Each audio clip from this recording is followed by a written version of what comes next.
the final design and final evaluation and presentation and demo for group number 8.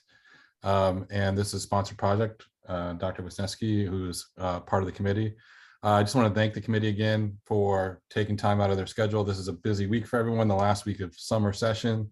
So I appreciate your being here. And this committee is some regulars for senior design. So I extend my thanks for continuing to be part of the senior design process. It really helps out. I thank them for that. And I'm sure group 8 does as well. If you have those forms, just get them to me sometime today if you can, since we have a tight grading deadline for the summer. And just make sure you indicate group 8 at the top of the form, and I'll make sure it gets matched up properly. And with that said, group 8, the floor is yours. All right, so today we are going to be presenting to you all MiSu version 2, sponsored by Dr. Pamela Wisniewski and Momtaj Akhtar. Hi, my name is Fernando, and I worked as a front-end engineer with a focus in the navigation. Hi, my name is Sebastian, and I worked as a front-end engineer. I also focused on the UI UX design. Hi, my name is Paul. I worked on the front end as well as specifically working on some of the Redux state management. Hey, I'm Colby, and I worked as our backend engineer in charge of all of our AWS services. And I'm Scott. I was the project manager for this project and also worked alongside Sebastian on the front end, as well as designing the UI UX for the project. So before we get into the app, let's go ahead and touch up briefly on what problem MiSu is trying to solve. Well, the big one is that users are afraid to share their smart devices with others that they may not know too well. And the main reason for this is that a lot of smart device apps on the market are all or nothing in terms of access, which means that if you have a set amount of smart devices, you have to share all of them all of the time. And this can raise a few security concerns. And so there's no app that kind of allows you to choose which devices to share with some form of scheduling restriction. And so that's where MiSu steps in. We are a scheduled and selective smart device sharing app. And what that means is that given any number of smart devices, a homeowner can pick or choose what device to share to guests at specific days of the week or times of the day. And in terms of another kind of more societal impact, it's going to be used to examine the computer-human interaction regarding security and access control, and will be used to conduct a variety of research studies by Dr. Wisniewski. So now that we touched a little bit about the project, why did we choose this project out of the 40-some projects that we are shown? There were kind of 3 major reasons. The first one is that smart devices are becoming more commonplace and popular in homes, and some of us even have a few of them. So why not make an app for it? Another major reason was that security is very important to us, and we wanted to make sure that if we were designing an app, we wanted to do it right and have peace of mind, knowing that we did the proper security needed. And finally, there is nothing quite like MiSu currently out there. This is a very unique project with a lot of interesting technologies that a lot of us are very eager to learn about over the past 2 semesters. So in terms of project requirements, our sponsor, Dr. Wisniewski, broke them up into kind of 2 sections, semester 1 and semester 2. For semester 1, the top priority was to fix the bugs found in the current app. For version 1, there was a lot of crashes or memory leaks. And so we had to fix those first before we could begin development on the project. Another feature is that we had to design real-time usage logs. The current logs of the app were only available on refresh. So our goal was to make those logs more dynamic and update in real time. And finally, for semester 1, we had to redesign the UI UX to be a bit more modern and be a little bit more user-friendly. For semester 2, there was kind of 2 big major requirements. The first one was to transfer from Mozilla Web of Things to Home Assistant. And we are also tasked with expanding the compatible smart devices to multiple categories. We intended to do locks, cameras, light bulbs, and eventually we swapped the light bulb to script, or the camera, sorry, to scripts. And we'll go into the detail about this a little bit later. All right, so during semester 1, there were a few design decisions that we had to agree on as a group. The first one was whether or not we wanted to keep Mozilla Web of Things. So one of the main parts of our project was integrating Home Assistant into MiSu, and we hadn't really decided yet if we wanted to keep Mozilla Web Things, so to have it like compatible with both platforms. Ultimately, we decided that Mozilla Web Things wasn't really necessary, as Home Assistant was a more robust platform, and maintaining Web of Things compatibility would have led to unforeseen issues in the future. Next, we had to decide on what devices we wanted to implement. So we decided with our sponsor that we wanted to do the Google Home Mini, the Schlage Smart Lock, and the Wise Smart Camera. We implemented the lock. Due to time constraints, we were not able to get the camera working. And the Google Home Mini was changed to scripts, which is a feature in Home Assistant that we will elaborate on later. But basically, the reason why why the Google Home Mini was a device of interest was because we could use it as a proxy to use Google Assistant to control other smart devices on that hub.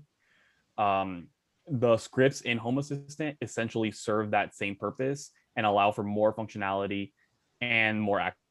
So we decided that we would do that instead. Then we had to decide how to implement access control for a device. Did you want to do it at the device level or on the property level? Meaning, for example, let's say we had a light bulb that had either like, let's say it had the ability to turn it on, the ability to turn it off, or the ability to like change the color. To have it out on the action level, you would have to select a schedule and access control for each of those three. Whereas if you want to keep it at the device level, you would just have to set it once for all of the actions. So we decided to do it on the device level for simplicity. So like I believe Scott mentioned, this is a V1 to V2 project. So we ended up picking up the previous team's stack. So we picked up right where they left off. And that included a fair share of just bugs, but there were also a few places where we were able to continue to build upon their previous work. For example, the front end, we continued use with React Native and Redux, which I believe was a great start. For backend, we used AWS Lambda. We used Lambda for the endpoint so that our front end could hit our backend. We used DynamoDB, which is a NoSQL database on AWS as well. And then for user authentication, we went with AWS Cognito. As for the Smart Device API, just like Fernando just said, we switched to Home Assistant, which is one of the biggest changes compared to MiSu V1.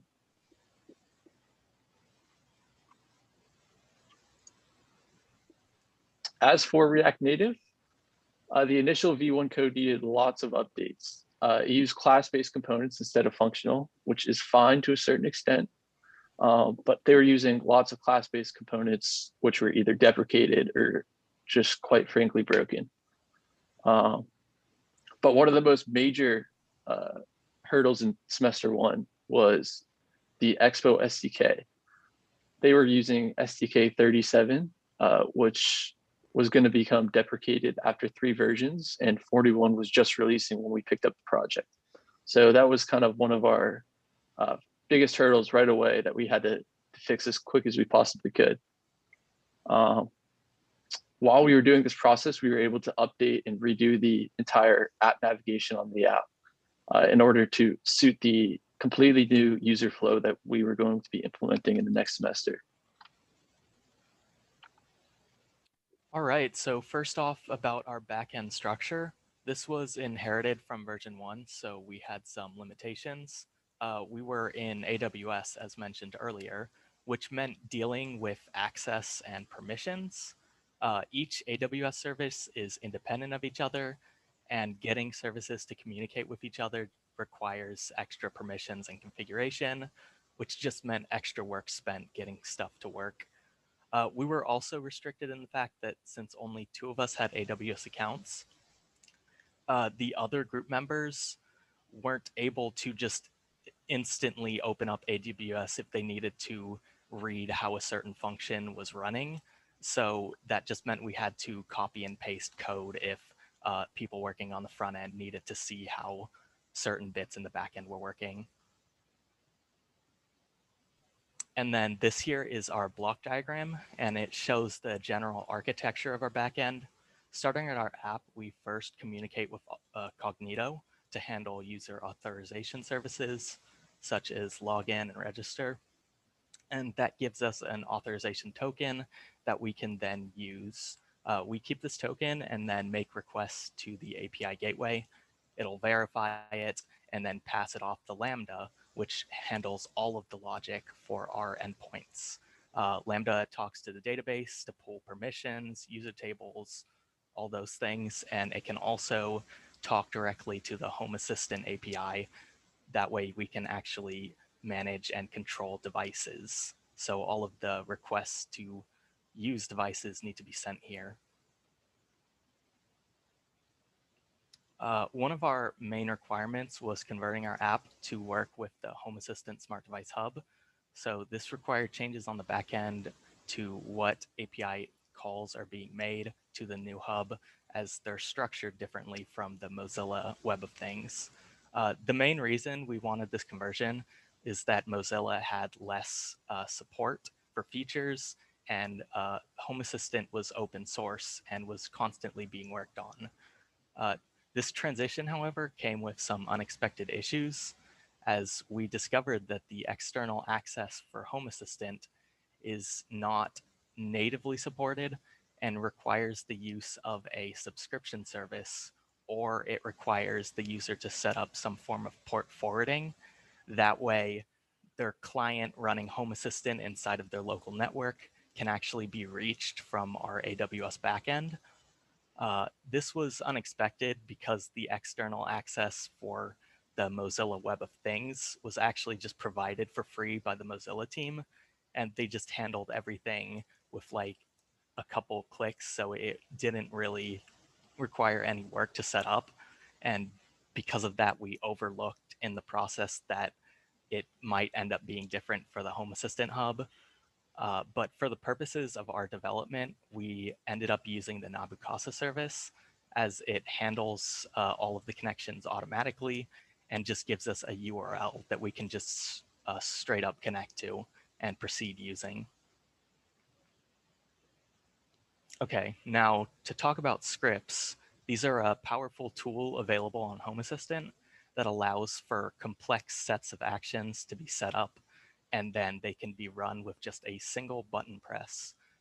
Through this feature, you can set up actions for most devices that you have connected to your Home Assistant hub, and through this, we're actually able to support actions on devices without needing to hard code functionality for each of these types.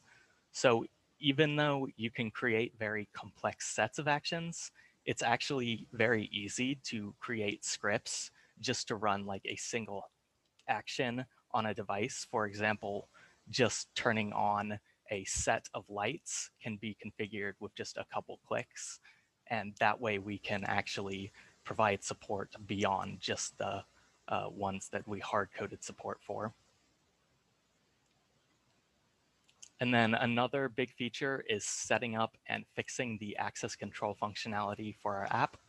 And this is how the homeowner is able to choose when the guest will have access.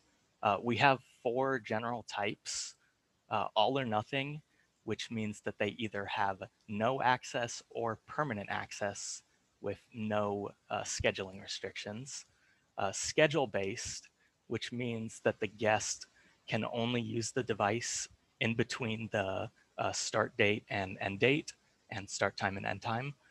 We have recurring access, which is an extension of it, but it also allows you to specify days of the week. So if I only want them to have access on Monday, Wednesday, Friday through this set of dates, you can use this. And then finally, we have geofencing, which allows a homeowner to block access during a time that the guest would normally have access if the homeowner is within a certain distance of their home. So say within like half a mile of their home, it'll block access. So if a guest had access, or sorry, this can be layered on top of the other three types. So it can be scheduled plus geofence or permanent unless geofenced. All right, so to further elaborate on geofencing, the process, as Colby mentioned, was to establish the distance that the homeowner is from their hub, so that if a guest does have either all or nothing access or reoccurring access, and the homeowner is within a range of the house, the guest will not be able to use the devices, which is a major security concern brought on by our sponsors. And then geofencing is also a two-step process. So for the first part, the homeowner will turn on the geofencing under the device properties page. And then from there, the homeowner can then change the radius to allow the guest access from different distances. And this can be done in the settings page. The two main distance components in geofencing is the homeowner's longitude and latitude being calculated, and the distance between that longitude and latitude to the longitude and latitude of the Google, of the Home Assistant hub.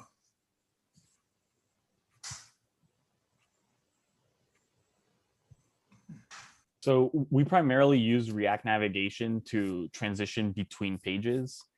The MiSu V1 didn't have a bottom tab navbar like the MiSu V2 version has.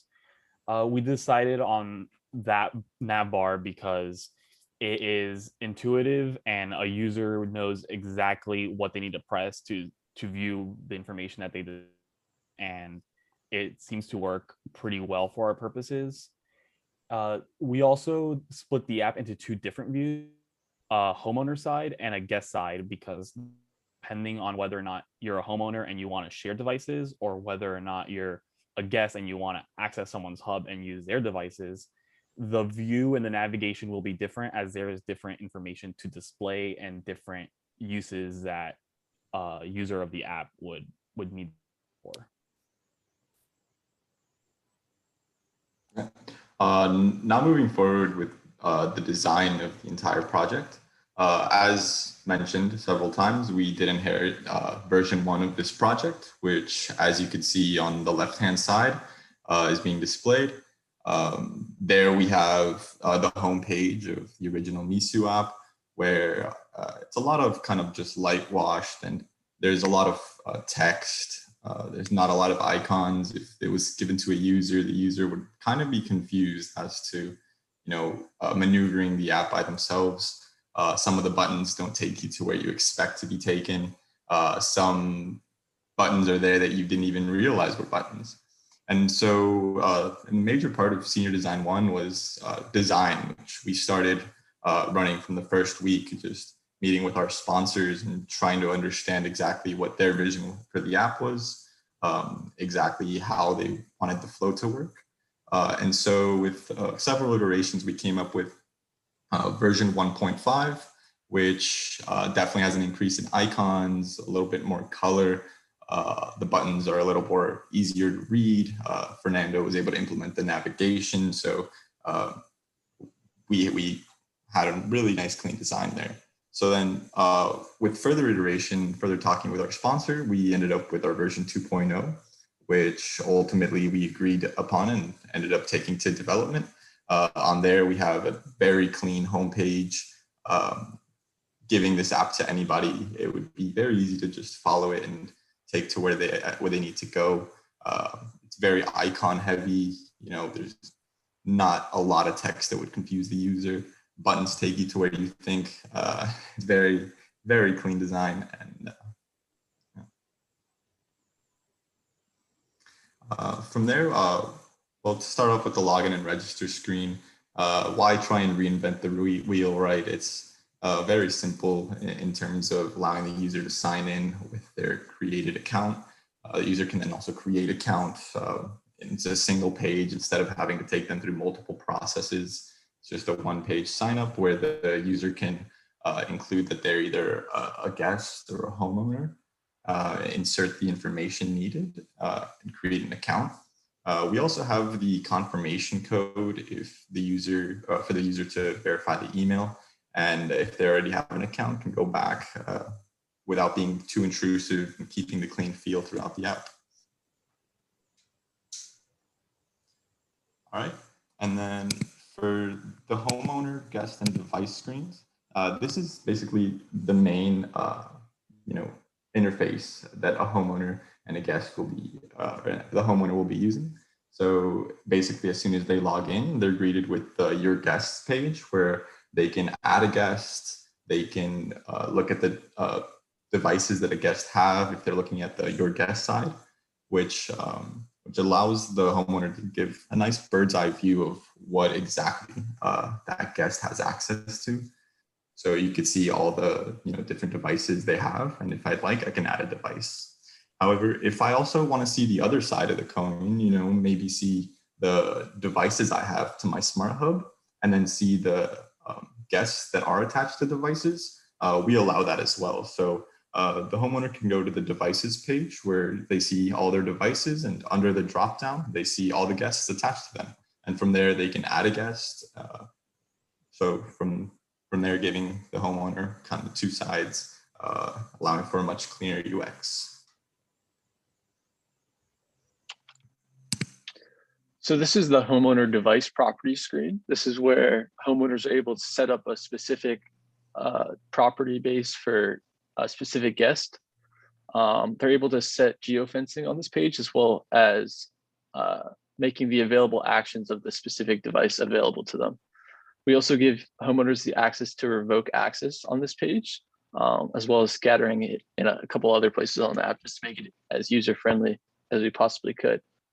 The set schedule card gives a quick overview of some of the stuff that is on the next screen. So when you click on the edit button, it brings you to the set schedule screen. And this is where homeowners are able to set specific guidelines that we went over a little bit in the beginning of the presentation. Dr. Pam said that this page is going to be one of the most important pages on the app, and we strongly agreed. So we tried to take inspiration from Google Meetings, because we felt that they kind of nailed the UI UX and were able to keep everything really easy to use and really clean. We also had a big emphasis on trying to keep all the data clean, just to keep high security when we're dealing with specifically front door locks and stuff like that. For example, if you select all day, the start time and end time buttons will gray out so that you aren't able to click on those. And it kind of follows that procedure throughout the whole set schedule screen. This is the activity log screen. This is where homeowners are able to view the logs for all of the devices and guests that they have shared to. As you can imagine, the activity logs will eventually get very long, especially after just a couple weeks of use. So we added a quick filter that allows homeowners to filter by either devices or guests, just in order to keep that clean feel throughout and quickly find logs that they may be looking for at the time. Like Scott mentioned in the beginning, this will be used in the computer-human study.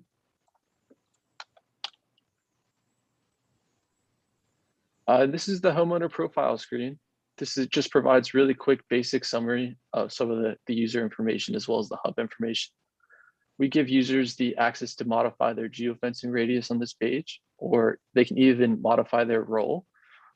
So if they want to be a homeowner, if they have a homeowner or a hub, excuse me, at their own personal house, but they also want to accept an invitation from one of their friends, we give users the ability to modify their role and switch to the user side of the app.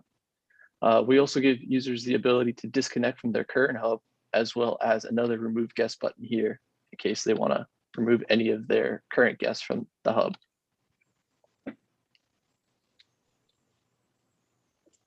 All right, so this is the landing page for the guest side of the app. We designed this page with an emphasis on the user being able to, at a glance, see exactly what they need to see, as well as facilitate their navigation and whatever they need to get to. So as you can see here, we have 2 hubs that were shared to us, and we can click the drop down and see what specific devices attached to that hub we were granted access to. And we also have a notification system. The bell on the top right will indicate the number of pending requests you have. And upon clicking that, a modal will appear that lets you either accept or decline a request to access someone else's hub. So upon clicking one of the devices on the previous screen, you're taken to this device control screen. This screen is dynamic and will render differently depending on if the device is a lock or a script. So for example, for the lock, it will tell you the state of the lock. So you'll know whether or not it was locked or unlocked. It'll display the schedule and it'll give you the available actions. If you try to make an action that is barred either by the schedule or the geofencing, it will let you know that. And if you hit lock, the device will also update. So you will see that the state will change to locked. This is the guest profile screen, very similar to the profile screen on the homeowner side. The only real difference is the Your Hubs card is different now and allows you to disconnect from any hub that you had been invited to and had previously registered.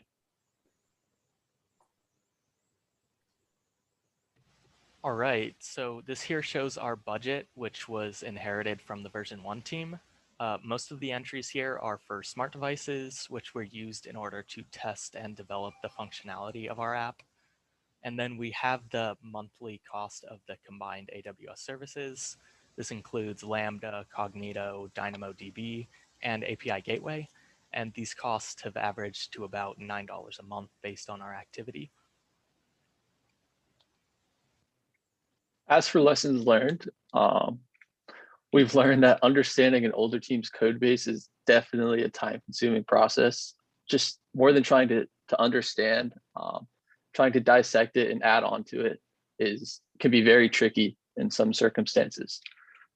Design is definitely important, and we feel that starting early definitely paid off on our design now that we look at it now. And finally, for allocating tasks, that can also be quite tricky with so many team members trying to make sure that people don't just work on stuff that other people are already working on, or even not working on stuff that's already finished. Oh, I think your mic cut out for a second, Paul. Ooh, hello? Oh, yeah, you're there. Yeah, you're good. Sorry, your microphone cut out for a quick second. Yeah, so allocating tasks can be a bit tricky sometimes with just a large scale project with so many files and people. So just trying to make sure that people don't work on what was already worked on could be a cumbersome task sometimes.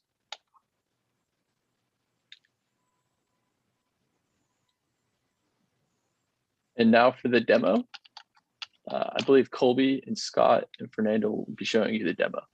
Yes, let me share my screen real quick.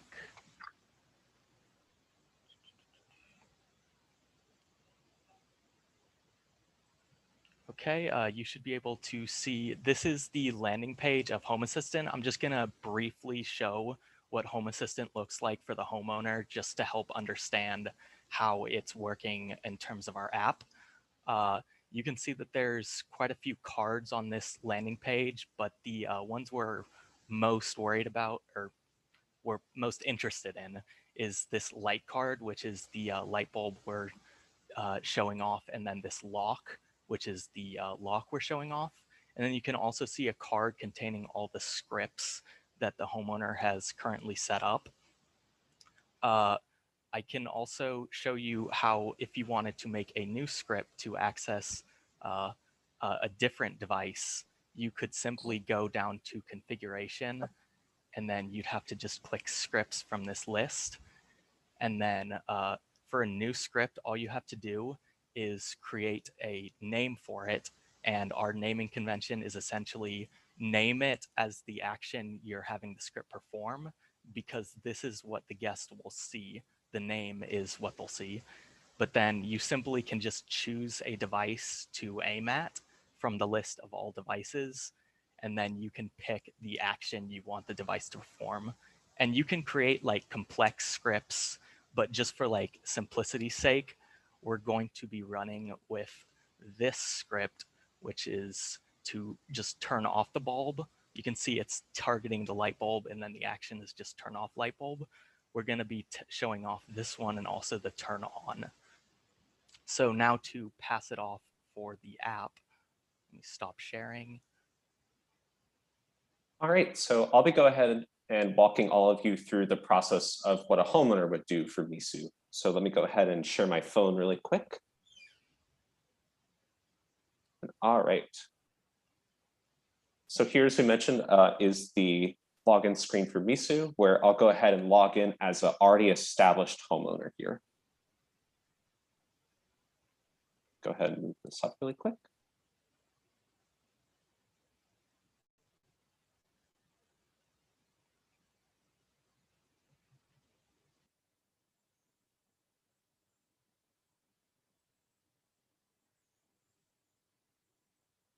All right, just give it one moment to load. There we go. And so as you can see, I already have a few guests on my hub. You can see that I have Paul, who is currently pending. I have added him as a guest, but he is not accepted on his side of the app. And then I also have Lance, who is also, let's just say he's a close friend. However, for the purposes of this demo, I want Fernando to be able to go inside my house and take care of my cat while I'm on vacation. So we'll go ahead and add a guest here. I'll go ahead and click this modal, and I will go ahead and input Fernando's email and hit send request. And after a few seconds, it'll tell me that he was successful and he is a pending user. Now, even though he is pending, I can still assign devices to him. So we'll go ahead and add a device here. You can see there are a variety of devices that I can add, but for right now, let's go ahead and add the front door lock.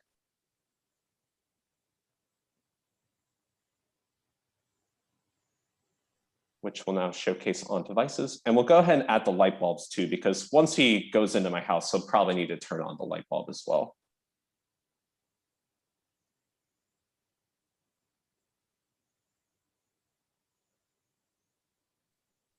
All right, so let's go ahead and go into the lock here. So as we mentioned before, this is the device properties screen. As you can see, we initially set the schedule to never. This is primarily due to security reasons. We want each homeowner to be able to kind of tailor their schedule individually. Here you can also see the available actions of the lock and the ability to set geofencing. So we'll go ahead and edit and make a schedule. So currently it is set to never, but we can also select it as always in case that we just want to give them access to anything.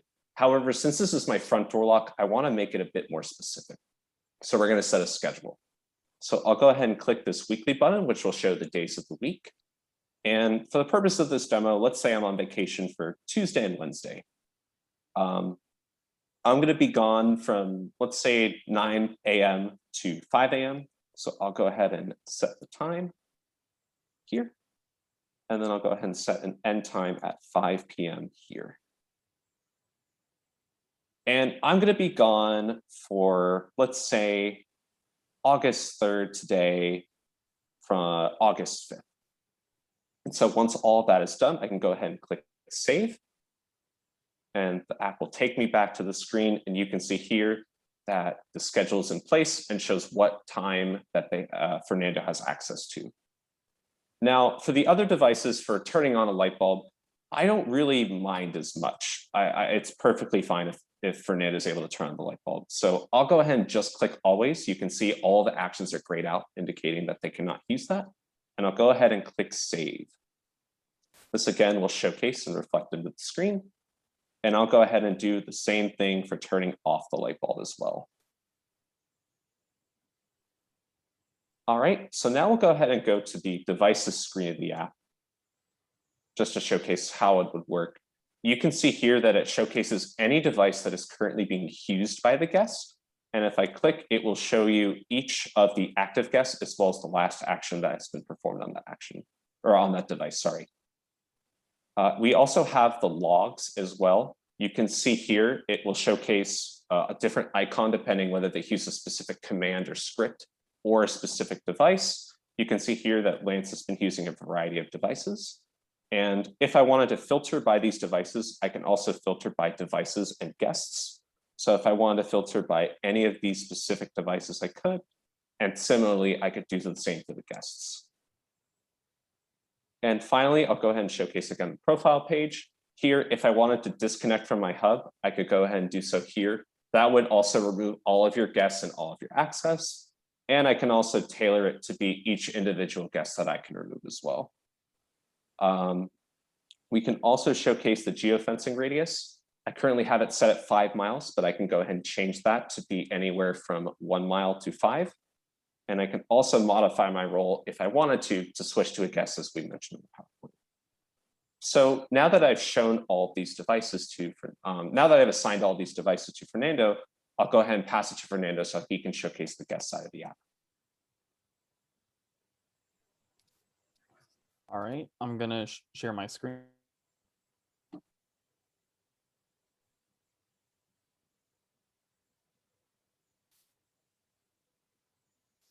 All right, so as Scott previously mentioned, I'm going to be taking care of his cat while he's away for vacation. So I'm going to go ahead and log to my MiSu account, which I already had pre-established.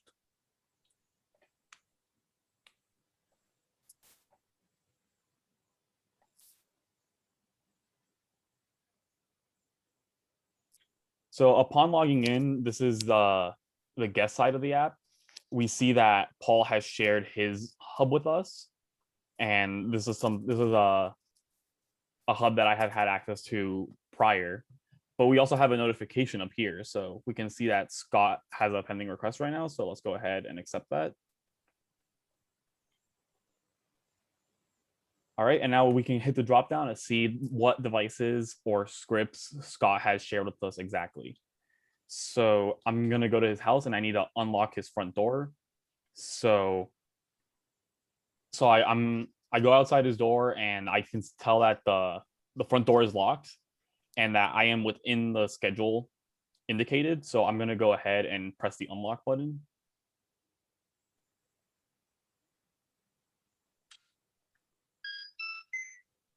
All right, so because I was within schedule, I was able to unlock his door. Now I'm gonna go in and it's a little dark in here, but good thing Scott gave me access to his light bulb. So this is all day, so it's not gonna check a schedule. It's only really gonna check geofencing, which Scott hasn't enabled, so I should be able to turn it on. So let's go ahead, execute that. All right, so now the light bulb's on. I'm gonna feed the cat and then I'm gonna head out. So I care about Scott's electricity bill, so I'm gonna go ahead and turn off his light bulb. All right, and then I'm gonna head out and I'm gonna lock the door on my way out. And then I can see here that after the 5th, when Scott comes back from vacation, I will no longer have access, which is exactly what Scott wanted. Then I'm also gonna show the log screen.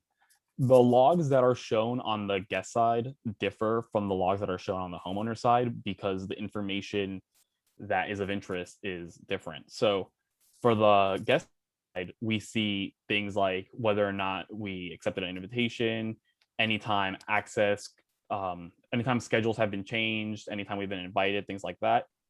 And we can filter by the homeowners that have either shared with us in the past or are currently sharing with us. So if we hit Scott and apply, we will only see the logs for Scott. So this makes it very easy to see exactly what my history with Scott sharing his hub with me is.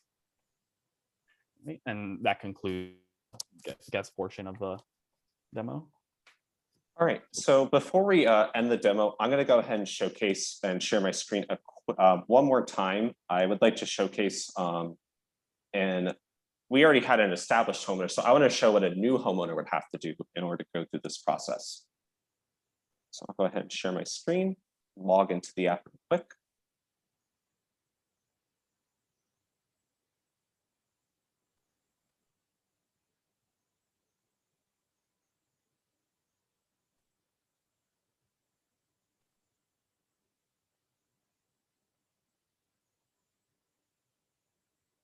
And so I'll go ahead and go to the profile page here, where you can see that there's currently no hub connected. However, when I attempt to connect a hub, you will see that we have a specific register your hub page. And the two things that it asks for are a hub URL and a hub token. Now, in case a homeowner doesn't quite exactly know what those are, these specific question marks next to each will kind of explain a little bit for you. That you'll need to either use a paid subscription service or open a port on your router. And when you click either of these buttons, they will automatically link you to the respective pages. And similarly here, if I click the hub token page, you can also see that it links to how to generate a long-lived access token. And these two specific features are used to, essentially, we need these to be able to use specific features of our app. And all right, that concludes our demo for all of you. Do any of you have any specific questions for us? Yeah, I'll open up to the committee to fire away here.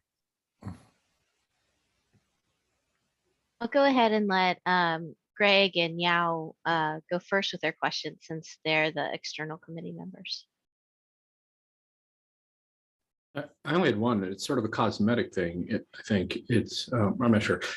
Under several places where I saw, I'm just curious, I saw devices. You had what I would have called scripts. And so you had like an example where you had three things. You had a lock, which when you select it has unlock and lock options internally. And then you could back out of that. But then for a light bulb, you had two things, one for turning it on, one for turning it off. They were scripts. Were you just trying to demonstrate the script? It seems weird to me to have a script as a device. And it seems odd to me that there are two things to control the light when there are only two states. And the lock, which also has only two states, only had one thing. Yeah, so essentially this lock is something we're like hard-coded support for, but in terms of like the light, we don't have hard-coded support for, because instead we can just treat it, or we. Colby, you cut out. Oh, Kobe, your mic cut out for a sorry. second. Did you hear anything I said? You said hard coded for the lock, and I think after that, Okay. lost. Yeah, it's hard-coded for the lock. Basically, like we support the lock type, but we don't support the light type. So in order to use any actions on the light, you'd need to create a script to run that action. But in terms of like our backend, we're essentially treating devices and scripts in a similar manner. That way it was easier to like show them both at the same time on the front end. So yes, it's like it needs to be split for like multiple actions. But that's just because we can't like combine two separate scripts into one. Are there any other hard-coded devices that have a single thing with the state internal, like a lock? Or is that it? Is the lock the only one that you actually have? The lock is the only one we had hard-coded. Camera would be the other one we were attempting to, but we didn't have enough time to finish that. And just I agree with Greg that the scripts from an end user perspective come across a little confusing. And so being able to clarify that in a way that makes it transparent, like makes it opaque to the guest that it's a script. Like they still just care about the device and being able to turn a light bulb on and off. And so trying to find a way, like I understand if the homeowner needs to create a script because the homeowner should understand what scripts are since they're the ones who have Home Assistant installed throughout their home. But from the guest perspective, still making it transparent to them that their scripts is pretty confusing. And I think this is something we brought up in our last meeting. Scripts was something that was new to me that this team came up with to kind of work around some of the issues that they were having. So I think it just came up in the last 2 weeks. So I think that's why the UI side of it might be a little wonky still. Yeah, and you lose the ability, like with lock, you have that nice, oh, it's unlocked, oh, it's locked. But with the turning on and off the light, you just like execute script. I have no idea, like there was no indication light is on, light is off, right? So you kind of missed that. I want to jump in quick, follow up, because my question was related to this. And I think I understand the issues and it happening late and everything, but back way at the beginning in your presentation, you kind of said one of the changes from V1 was that you went from action-based permissions to device-based permissions, but with scripts, you kind of undid that, right? So essentially you can now give someone permission based on action. If I wanted to, they could only turn on the light, right? So is that a fair assessment? Was you kind of aware that you did that, or is that kind of just happened a little bit by happenstance? Yeah. It's mainly because we're treating each script as a unique device. So Right. even though permission is at the device level, because we're doing scripts for actions, we kinda have did both. undo it. Yeah, we have a little bit of both. Yeah. Yeah. That was an oversight on our part. I don't know if it's good or bad. It's just it was just a comment, right? It's like you kind of ended up with maybe maybe it'll be useful on some Like, devices to have I it. think it's both a good and a bad. Is scripts are definitely more powerful and gives the app more scalability and flexibility, but how it's being handled in the front end then makes it a little confusing to the end users. So I'm not sure if that's something we'll be able to at least come to a compromise on, making it a little bit more intuitive before the end of the semester. But I agree that that was one of the challenges on this team, is that we kind of made a left turn kind of late in the game, and so we weren't able to do a full correction before the presentation. Thanks for bringing that up, Greg and Mark. Those are great points. For sure. Dr. Lee, comments? Yeah, thank you. So yeah, thanks for the presentation. I think the app looks like quite functional, and the demo is also very impressive. I only have a question about the geofencing feature, and I wonder, like, what is the user scenario for this feature? Like, in what situation would user need to do that? Need it? Yeah. So basically, geofencing is brought on because of a security, risk. Let's say that the homeowner is at home and the homeowner has given access to a guest. Let's say within a schedule, right? And we are within that schedule, so the guest, in its perception, can enter the home, unlock the door, turn on the lights. However, the guest is inside their home, so we don't want the homeowner is inside their home, and we don't want a guest entering the home or having access to the devices while the homeowner is in their area. So the geofencing makes it so that if the homeowner is within a set range, in this case, let's say a mile. So if the homeowner is within a mile, then the guest does not have access to the devices, even though they are given permission. Okay. I see. So let me make that case a little bit more tangible for you. So say I'm going out of town and I'm about to walk out the door, and my neighbor's going to be watching my house. And at some point when a camera is available to be able to turn on, I give my neighbor the access to that camera while I'm gone, so they can check on my house.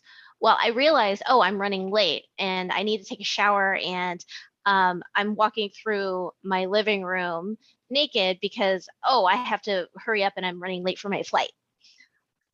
And then I say, oh crap, I just gave my neighbor access to my camera to watch my house when I'm not home. So it was just added privacy for the homeowner to realize that when I'm still in my home, I'm still the one who wants control of keeping the privacy over my personal space. I like to use colorful examples. Hopefully you don't go on vacation and forget your phone.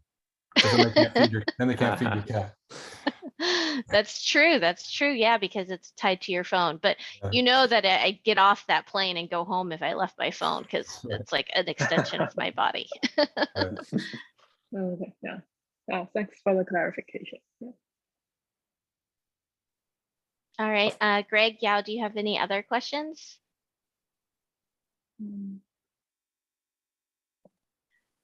Greg, you sat in on the version 1 of the MiSu app. And I know it's probably hard to to retrieve that presentation from your memory, but did you see some differences between this one or that one, or have any questions about the changes from V1 to V2?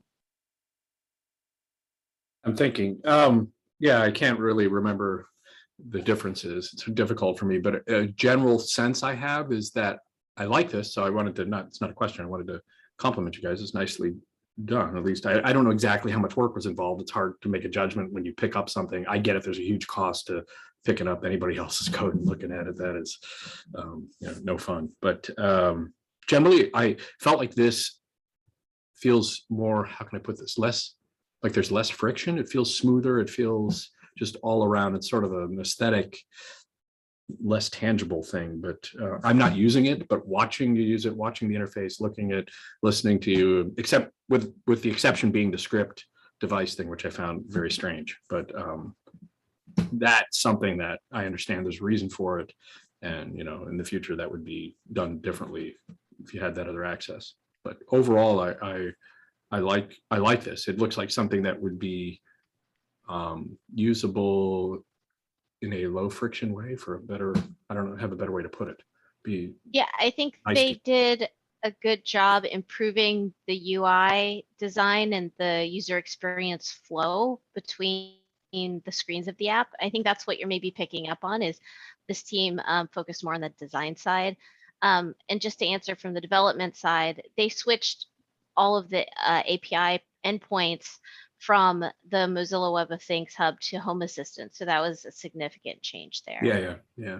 One thing I noticed, it's just a thought. There's nothing, it's not good or bad or anything, but as I was listening to you guys, looking at this, and I'm thinking about my own home automation, and I think I don't know if you guys, I told you this, I told the previous team that I use something called Indigo.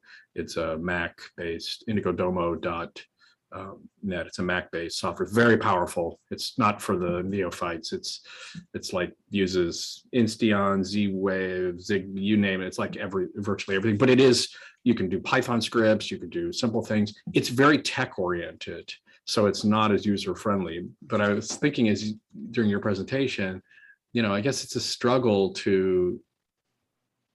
Pam, you made the comment that the scripts are very powerful.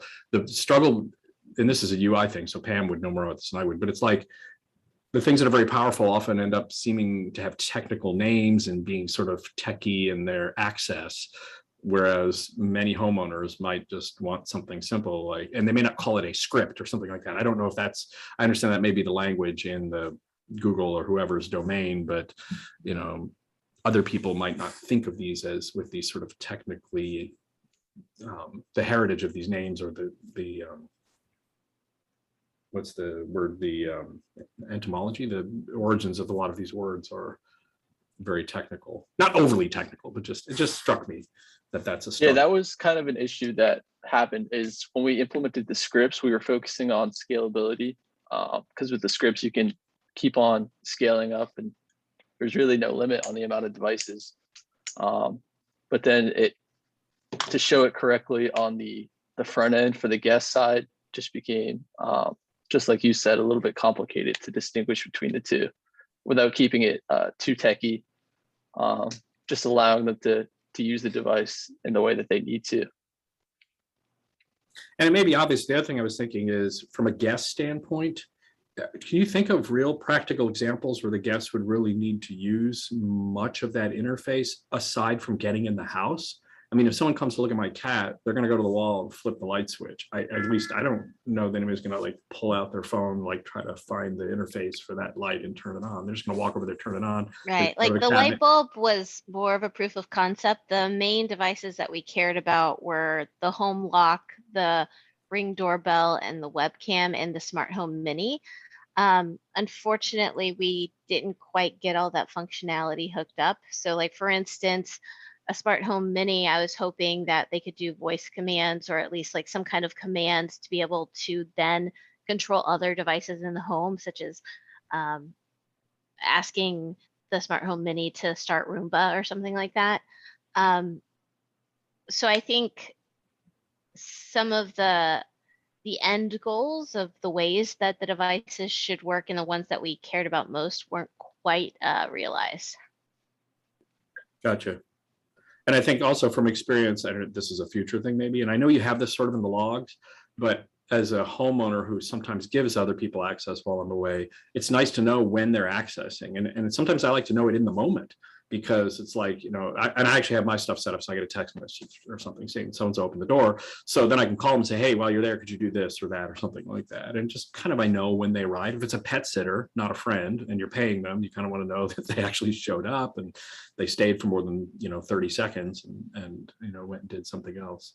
So that homeowner special or domicile special, I don't know, homeowner, whatever, the person who lives there, cognizance of what's happening with guests, I think is, for me as a user, is a useful thing.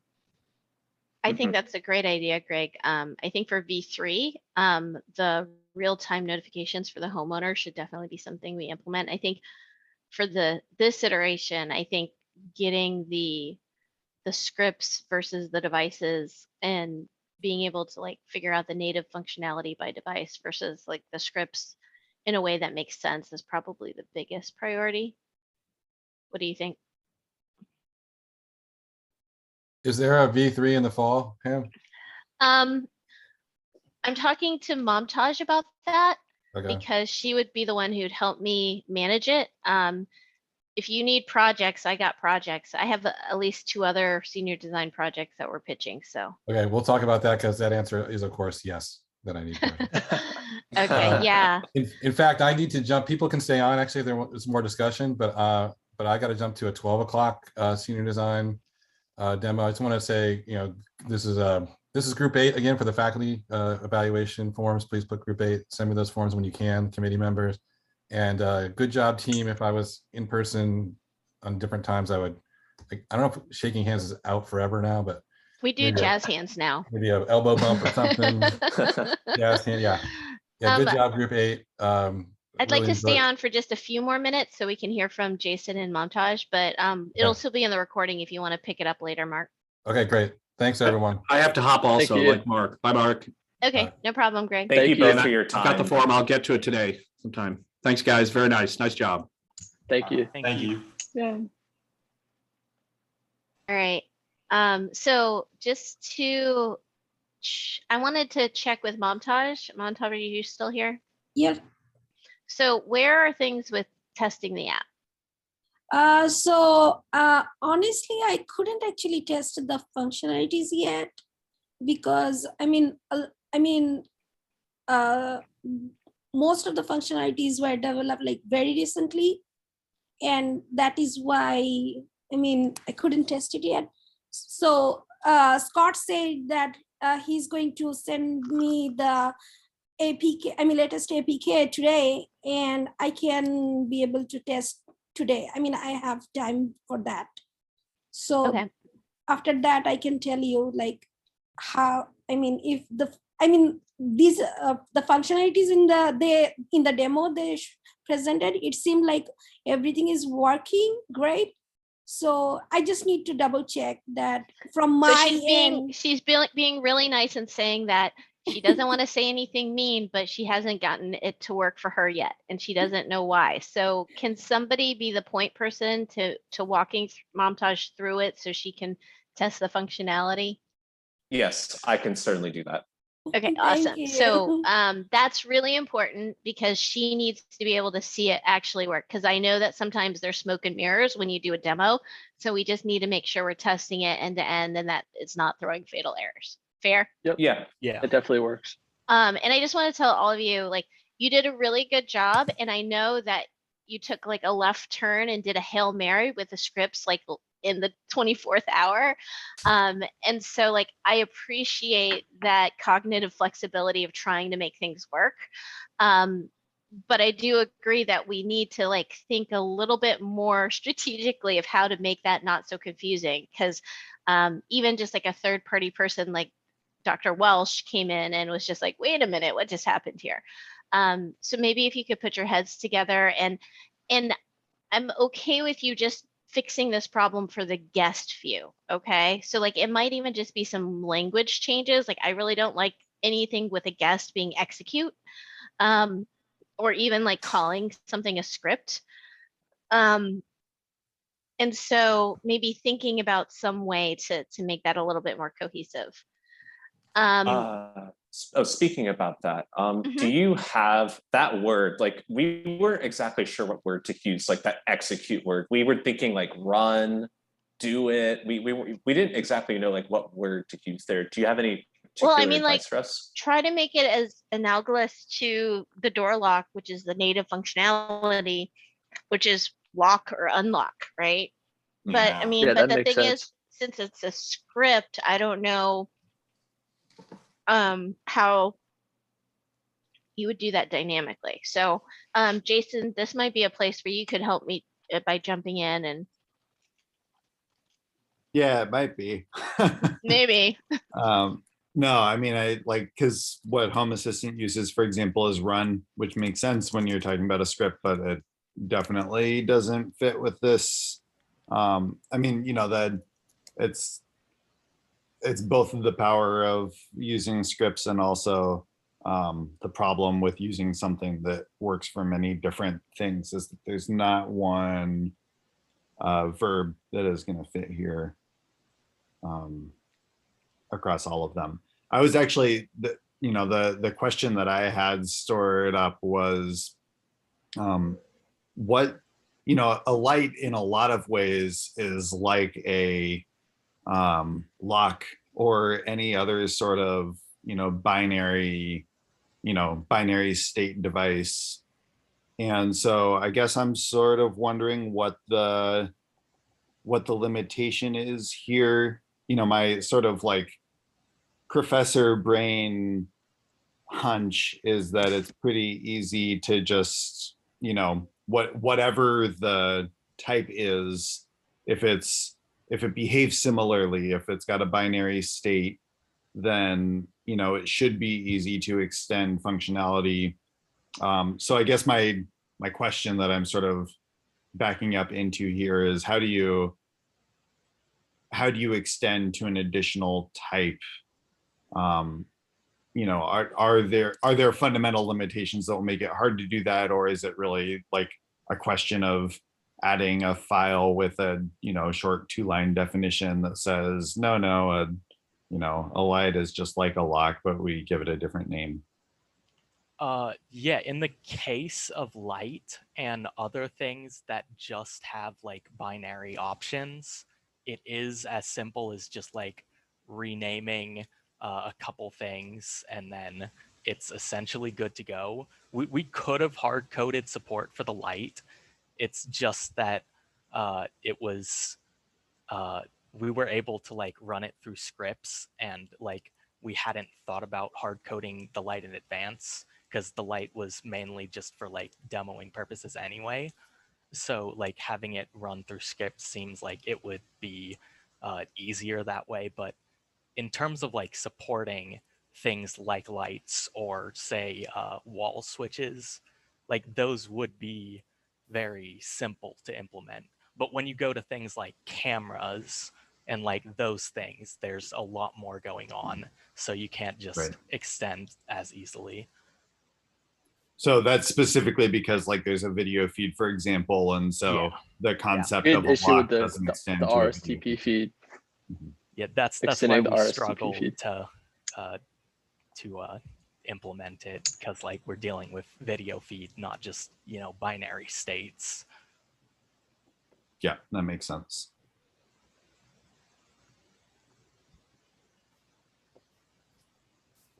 All right. So it sounds like kind of overall, Montage, I will send you this demo APK as soon as possible. And then it sounds like we should also update how we're kind of visualizing devices versus scripts, Dr. Pamela. Mhm. Yeah, I mean, like, is it possible to consolidate, like, for instance, just for the example of the light bulb, is it possible to consolidate turning the light bulb off and turning the light bulb on into one kind of routine that has a on off? I don't know if that's possible. And I mean, I think homeowners are more aware of like routines, and the routine might be managing the light bulb. And then for the guests, it would just be one of just the light bulb because you just call the routine the name of the device, and then it would have the two scripts, which are the functions. I don't know if that's a possibility of trying to make it less noticeable for the guest that there's scripts behind the scenes. Mhm. So maybe consider that direction. Yeah, I'll have to look at that, because just the amount of information we're getting when we're like pulling the list of scripts, there's not like a lot of information that Home Assistant is actually telling us, which is why we're not actually able to display much beyond like the name. But I can certainly look into try and consolidating, at least if we like set up a naming convention. And I mean, then is it something you could manage through our database of like a table that kind of gives a relationship between multiple scripts or something? I'm not entirely sure. We could potentially look into that and give like a more definitive answer as well. Yeah. Okay. And I mean, we like, I'm not surprised about this. So it's more of just a, hey, let's try to figure out a solution, because I think we were surprised with it when we met like the week before, like I guess last week. This was all new to us. So we didn't have time to really like solve the problem before your presentation. So I think with where you were last week versus where you are now, you guys did a good job. Thank you. Any questions for me? I'm going to wait until everything's transitioned over to Montage and she gives me the okay that things are working bug-free for her. And then I'll send your evaluation form over to Mark. Yao, for you, if you want to go ahead and fill out your evaluation form as is based on their presentation, you're welcome to do that whenever. Okay. Okay. Jason, Montage, any other feedback that you want to give the team? No, yeah, I totally agree. It does look, you did a lot in the last week, so nice job on the presentation. Yeah. Thank you. Thank you. I All also agree. You guys did a great job. Like, I mean, you guys ended up finding the solution with this like script, like at the very end hour. Just one thing, like I can't actually give the feedback any, I mean, right now, before testing the app. So, I mean, once I get the APK today, so I can like list out the issues, or like, if there is any like changes we need to do, I'll let you know. Yep, I'll send the APK right after this. This recording's all over. Awesome, thanks. Yeah, and we'll I don't put know our heads who's- together. And I find a don't know fix who's for the scripts. recording. So I'm whoever's recording. okay, whoever's doing the recording, if you could just send it to everybody else so they have it too. Yeah, I'll pass it to Scott, and I guess he can just email it out to everyone. Okay. One thing that would be great, but we forgot to do it with your committee members here, is to take a screenshot of the team. So if you want to stop sharing your screen, like I can take a quick screenshot. Oh, let me change it to gallery view. All right, Montage, can you turn on your camera or no? I'm sorry, no. Not right now. That's okay. It happens, right? All right. So everybody look at their cameras. 1, 2, 3, smile. Wait, I have food in my teeth. Okay, 1, 2, 3, smile. All right, I'm gonna do one more. Hold on.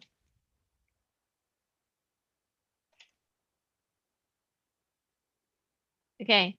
Wait, where's my print screen? 1, 2, 3, smile. Okay, and I'll choose the ones that look best for everybody. All right, thanks everybody. It was great to see you, and Montage, you need to go to the doctor. Sorry. That poor cough. All right, thanks guys. Thank All right, you. Thank you so much. We will be in Thank you. touch. All Thank right, you for your time. looking forward to it. Bye. All right, bye.